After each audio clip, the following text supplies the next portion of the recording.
Hello friends, LMC classes में एक बार फिर से आपका स्वागत है। और फ्रेंड्स, प्रॉफिट लॉस पढ़ रहे हैं हम।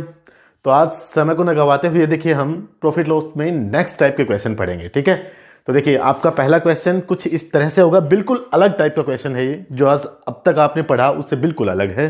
देखिए, एक दुकानदार दो वस्तुओं को 4800 रुपये में खरीदता है। वह एक वस्तु को 19% के लाभ पर, वह दूसरी वस्तु को 15% की हानि पर बेचता है। यदि दोनों वस्तुओं का विक्रय मूल्य बराबर हो तो पहली वस्तु का क्रय मूल्य क्या होगा? ये आपका क्वेश्चन है। ठीक है, तो देखिए क्वेश्चन ने कहा है कि एक दुकानदार दो वस्तुएं हैं, उन दोनों वस्तुओं को खरीदता कितने रुपए में है? 4800 रुपए में खरीदता है। ठीक है, एक जो फर्स्ट आर्टिकल है उसको तो वो बेच देता है 19% के लाभ पर, 19% के लाभ पर, और जो सेकंड आर्टिकल है ना उसको वो 15% की हानि पर बेच देता है। यदि दोनों वस्तुओं का विक्रय मूल्य आपस में बराबर हो, SP1 = SP2 हो, तो जो फर्स्ट आर्टिकल है उसका CP क्या होगा? यह आपसे क्वेश्चन ने पूछा है। ठीक है, यह आपका क्वेश्चन है। तो फ्रेंड्स देखिए, अब तक जो आप क्वेश्चन पढ़ रहे थे ना उससे बिल्कुल अलग है ये क्वेश्चन। ठीक है, दो आर्टिकल हैं, दो वस्तुएं हैं, खरीदता कितने रुपए में है? दोनों को, फर्स्ट प्लस सेकंड, उन दोनों को। याद रखना, ये जो प्राइस है ये पहली प्लस दूसरा जो आर्टिकल है उन दोनों का है ना? ये क्वेश्चन आपको बता रहा है। तो देखिए, सबसे पहले हम इसकी एक एक चीज बारीकी से इसका बता देते हैं कि कैसे कैसे क्या करना होगा आपको। ठीक है, तो देखिए आपको क्वेश्चन दे क्या रहा है कि दो वस्तुएं खरीद रहा है 4800 रुपए में। मुझे नहीं पता कि पहली वस्तु कितने में खरीदी और दूसरी कितने में। ठीक है, पहली वस्तु को जो भी उसने खरीदा उसको 19% के लाभ पर बेच दिया, और दूसरी वस्तु को जितने रुपए में भी खरीदा उसको 15% की हानि पर बेच दिया। लेकिन जब बेचता है पहली को 19% के लाभ पर और दूसरी को 15% की हानि पर, तो जो पैसे आते हैं ना, SP जो आता है, विक्रय मूल्य जो होता है, जो पैसे आते हैं दोनों से, वो बिल्कुल क्या होते हैं? इक्वल होते हैं। ठीक है, तो मैंने क्वेश्चन जो आपसे पूछा है वो ये पूछा है फर्स्ट CP क्या होगा, मतलब फर्स्ट जो आर्टिकल था उसका CP रेट क्या होगा, उसका क्रय मूल्य क्या होगा। ठीक है, तो देखिए आप मान लीजिए एक बार के लिए जब इस प्रकार के क्वेश्चन करो ना आप, तो आप मान लेना कि जो फर्स्ट आर्टिकल है ना उसका CP तो है P1, और जो सेकेंड आर्टिकल है ना उसका जो CP है वो है P2। ये आपने मान लिया फ्रेंड्स। क्लियर? फर्स्ट जो आर्टिकल है उसका आपने माना CP P1 और सेकेंड आर्टिकल का CP P2। ये क्या है? CP है। CP आपने मान लिया। अब देखिए P1 प्लस P2 की वैल्यू आप बोलोगे सर कितनी दे रखी है? 4800 रुपए। ठीक है, क्लियर है, कोई दिक्कत नहीं। आप इसको कह सकते हो ना कि सर ये जो अगर क्रय मूल्य है तो P1 प्लस P2 दोनों वस्तुओं का क्रय मूल्य होगा। ये हमें दे रखा है। अब देखिए, अब आप मुझे एक चीज बताइए। मान लीजिए भैया ये मार्कर है, मैं आपको एक चीज बताता हूं। ये मार्कर, मैं एक दुकानदार हूं और ये मार्कर मान लीजिए मैंने 20 रुपए में खरीदा। कितने में? समझाने के लिए बता रहा हूं, एग्जाम्पल है। ये मार्कर मैंने 20 रुपए में खरीदा, तो ये मेरे लिए CP है। इसको मैं प्रॉफिट में बेचना चाहता हूं, 20% के प्रॉफिट पे। ठीक है, 20% के प्रॉफिट को, तो मैं इसको 6/5 पे बेचूंगा, या गुणा 120/100 करोगे आप, या 6/5 कर दो, बात एक ही है। तो आपका रिजल्ट बन जाएगा 24, यही होगा। और ये 24 क्या है? SP है। मतलब आप देखो क्या कर रहे हो, ये क्या है? ये आपका प्रॉफिट परसेंट है, या ओब्लिक इसको आप लॉस परसेंट भी कह सकते हो। यदि मैं कहूं यहां पे कि हानि में बेचूंगा, 20% की हानि पर बेचूंगा, तो इसको यहां पे 4/5 कर देता, आपका रिजल्ट बन जाता यहां पे 16 आ जाता। कहने का अर्थ ये है मेरा, जो मैं आपको समझाना चाहता हूं वो इस क्वेश्चन में जो मेरे काम में आएगा वो क्या है कि यदि CP को आप मल्टीप्लाई करोगे प्रॉफिट परसेंट या लॉस परसेंट से, जो वैल्यू दे रखी है आपको, मान लीजिए ये 20 रुपए का मार्कर मैं लेके आया, ये CP, इसको मैं 20% के प्रॉफिट पे बेचूंगा, मतलब इंटू 6/5 पे बेचूंगा, तो जो रिजल्ट आएगा वो SP का आएगा। मतलब CP को यदि आप मल्टीप्लाई कर दोगे ना प्रॉफिट या लॉस से, जो वैल्यू आपको दे रखी है तो आपका डायरेक्ट क्या आएगा, एसपी आता है, होगा। अब देखिए फ्रेंड्स, बस अब आपका क्वेश्चन हो जाएगा। ये 20 रुपये आपका सीपी था, ये 20% आपका प्रॉफिट था। तो ये कोई बच्चा कहेगा सर ये 6/5 क्या है? भैया 6/5 से कंफ्यूज नहीं हो जाना। आप 20% के प्रॉफिट से बेचोगे गुणा 120/100। आप भी देखिए 0 से 0 गया, 2 पंज 10 और 2 6 12, मैंने डायरेक्ट कर दिया था 6/5। तो आपका रिजल्ट देखिए 5 चौक 20 और 6 चौका 24। मतलब यदि सीपी को आप मल्टीप्लाई करोगे ना प्रॉफिट परसेंट या जो लॉस परसेंट की वैल्यू दे रखी है उससे, तो डायरेक्ट आपका क्या आता है, एसपी आता है। तो देखिए ये चीज क्लियर हो गई सभी के, कोई डाउट नहीं है। अब देखिए आपने इस क्वेश्चन में मान रखा है भैया कि सीपी क्या है आपका, फर्स्ट आर्टिकल का P1 और सेकंड का P2। तो देखिए फर्स्ट आर्टिकल का P1 है, इस P1 जो आपका सीपी है, इसको फर्स्ट आर्टिकल को आप बेच रहे हो 19% के लाभ पर, 19% के लाभ पर, तो गुणा 119/100। क्या ये आपका एसपी हो गया? बिल्कुल हो गया। सीपी इंटू प्रॉफिट परसेंट या सीपी इंटू जो दे रखा है लॉस परसेंट, प्रॉफिट परसेंट, जो भी, वो निकालते के साथ ही क्या आ जाएगा। अब जो इसका रिजल्ट जो अभी बताया, इसका जो रिजल्ट आएगा वो एसपी बन के आएगा, कटा पिटी होके इसका एसपी आएगा। सेकंड आर्टिकल देखो, सेकंड आर्टिकल आपने माना P2, उसका सीपी क्या माना, P2। ये लीजिए P2 into loss percent, loss percent कितना है 15%, तो 100 में से 15 को माइनस कीजिए, P2 इंटू 85/100, ये हुआ। फर्स्ट आर्टिकल को भी आपने बेच दिया सीपी इंटू प्रॉफिट परसेंट करते ही, सेकंड आर्टिकल को भी आपने बेच दिया सीपी इंटू लॉस परसेंट करते ही। यहां इस इक्वल टू में इसका भी रिजल्ट आएगा वो एसपी आएगा, यहां पे इक्वल टू में इसका भी रिजल्ट जो आएगा एसपी आएगा। मतलब ये भी एसपी है, ये भी एसपी है। और क्वेश्चन आपसे कह रहा है कि दोनों वस्तुओं का विक्रय मूल्य एसपी बिल्कुल क्या है, इक्वल है। तो आप इक्वल कर सकते हो, बस हो गया आपका क्वेश्चन। 100 से 100 गया, 17 7 119 और 17 5 85। क्लियर? तो देखिए आपका रिजल्ट बन जाएगा 7P1 इक्वल टू 5P2 या P1 रेशियो P2। मैं जब रेशियो पढ़ा रहा था तो आपको बताओ, तो देखो P1 की वैल्यू क्या होगी, जस्ट बराबर के जस्ट सामने, P1 equal to 5 ratio P2 equal to 7। ये लीजिए, और फ्रेंड्स ये आपका रिजल्ट होगा P1 to P2 equal to 5 ratio 7। क्या ये आपकी वस्तुओं का क्रय मूल्य का रेशियो आ गया? बिल्कुल आ गया। आप बोलोगे सर पहली वस्तु का जो क्रय मूल्य है दूसरी वस्तु का क्रय मूल्य है उसका अनुपात आ गया 5:7। मतलब पहली वस्तु को आप 5 रुपए में खरीदते हो और दूसरी को 7 रुपए में खरीदते हो। दोनों वस्तुओं का कुल का क्रय मूल्य दे रखा है कितना, 4800। रेशियो के हिसाब से दोनों वस्तुओं का कुल का क्रय मूल्य कितना, 7 और 5 12। इसका मतलब रेशियो के हिसाब से 12 है। क्वेश्चन कह रहा है 4800 है, 12 नहीं है, कितना है 4800। इसका मतलब ये हुआ कि 12 की वैल्यू 4800 के बराबर है। ले लो, तो 12 की वैल्यू 4800 की बराबर है, तो एक की वैल्यू फ्रेंड्स 400 के बराबर होगी। और जब एक की वैल्यू 400 के बराबर है ना, तो आपको फाइंड क्या करवा रहा है, फर्स्ट सीपी जो आपका आर्टिकल है पहला, उसका क्रय मूल्य क्या होगा। जब एक की वैल्यू 400 है तो आर्टिकल फर्स्ट सीपी क्या है 5, तो ये आपका फर्स्ट सीपी हो गया। तो 5 की वैल्यू मल्टीप्लाई करोगे आप 5 इंटू 400, तो आपका रिजल्ट बन जाएगा 2000।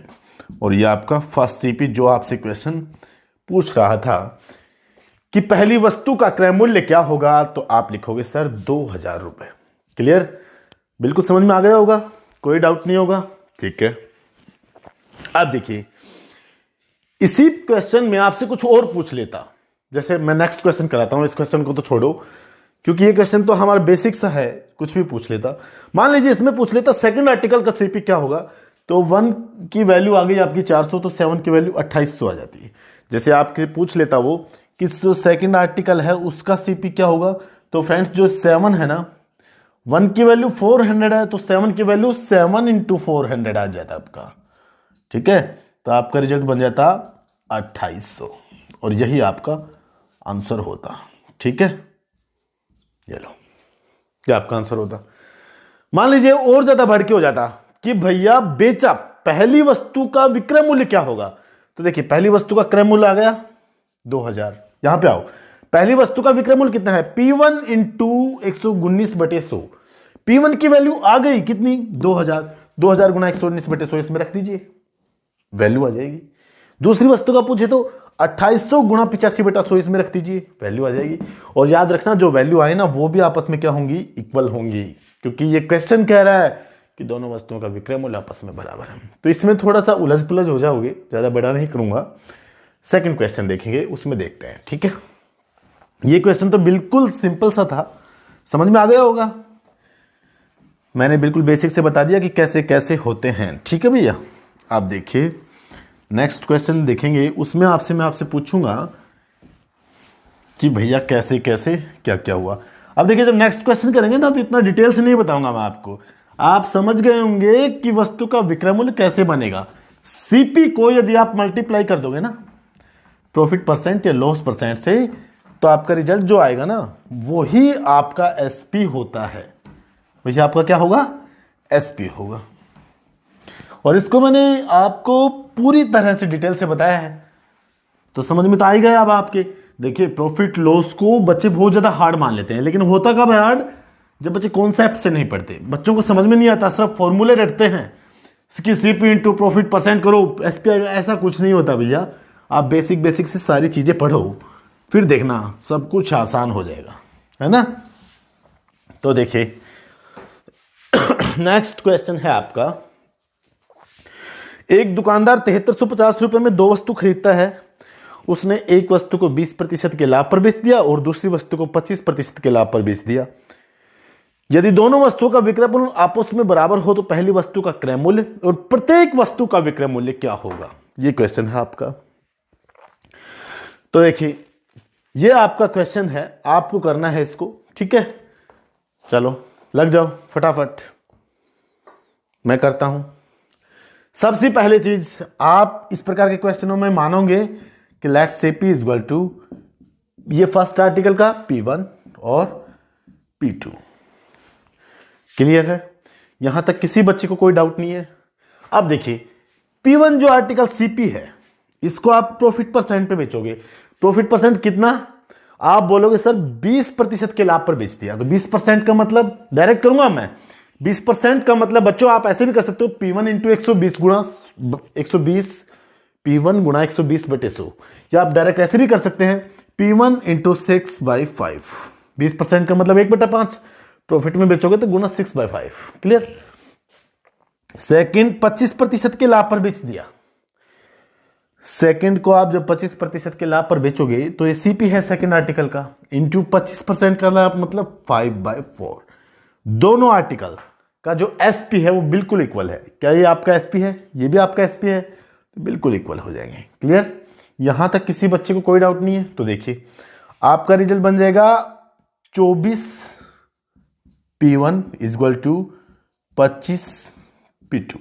कैसे बच्चों, देखिए ये आपका क्रॉस मल्टीप्लाई होगा 6 इंटू 4, 6 4 जा 24 इंटू P1 आ गया।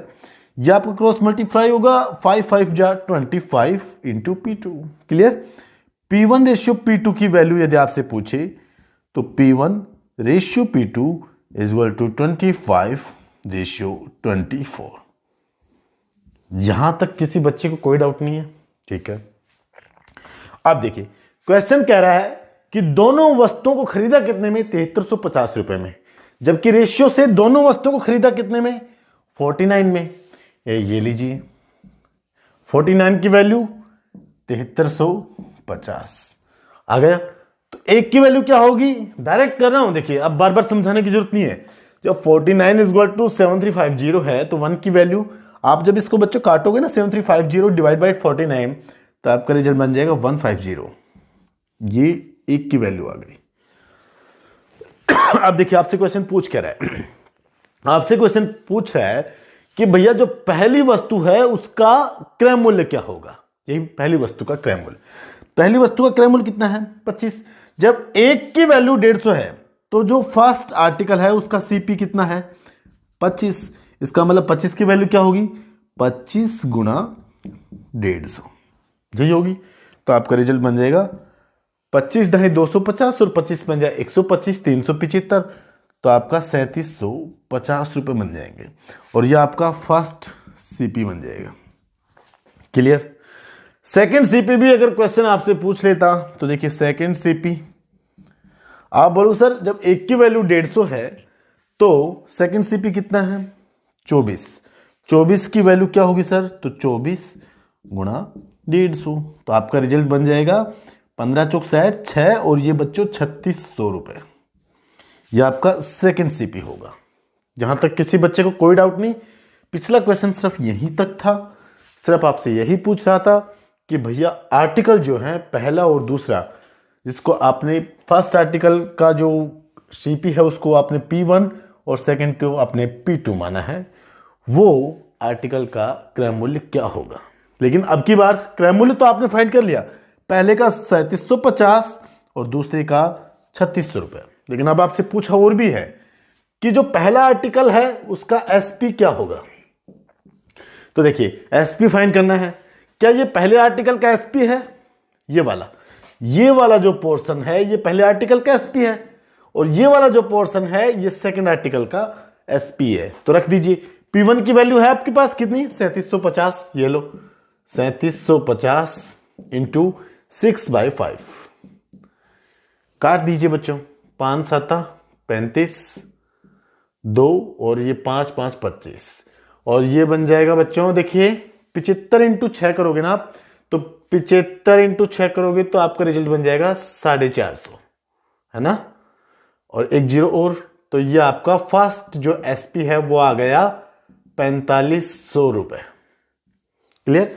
सेकंड एसपी देखिए, सेकंड एसपी आपका कितना है P2 इंटू 5/4, P2 कितना आया 3600, तो ये आपका रिजल्ट बन जाएगा 3600 इंटू 5/4। अब बच्चों इसको काट दीजिए, 4 9 36 और 900 पंजू 4500। ये आपका क्या है सेकंड आपका एसपी है। आप बच्चे एक चीज देख रहे हैं, एक चीज जो मैं आपको दिखाना चाह रहा हूं वो देख रहे हैं कि पहली वस्तु का भी विक्रय मूल्य 4500 है और दूसरी वस्तु का भी विक्रय मूल्य 4500 है। और ये क्वेश्चन भी कह रहा था आपसे, जब ये इक्वेशन आपने बनाई थी ना, तो ये क्वेश्चन भी आपसे कह रहा था बच्चों कि पहली वस्तु का विक्रय मूल्य दूसरी वस्तु के विक्रय मूल्य के आपस में बराबर है। और ये हमने प्रूव भी किया कि पहली वस्तु का विक्रय मूल्य दूसरी वस्तु के विक्रय मूल्य के बराबर है। तो देखिए जो क्वेश्चन आपसे पूछ रहा था कि पहली वस्तु का क्रय मूल्य क्या होगा 3750, दोनों वस्तुओं का विक्रय मूल्य कितना होगा 4500, दूसरी का 4500 पूछ लेता, दूसरी वस्तु का क्रय मूल्य क्या होगा तो आप लिखते 3600 रुपए। क्लियर। तो अब इस टाइप के क्वेश्चन आप उड़ा सकते हो, कोई डाउट नहीं है। ठीक है, तो अब आप एक काम कीजिए, चैनल को ज्यादा से ज्यादा शेयर कीजिए।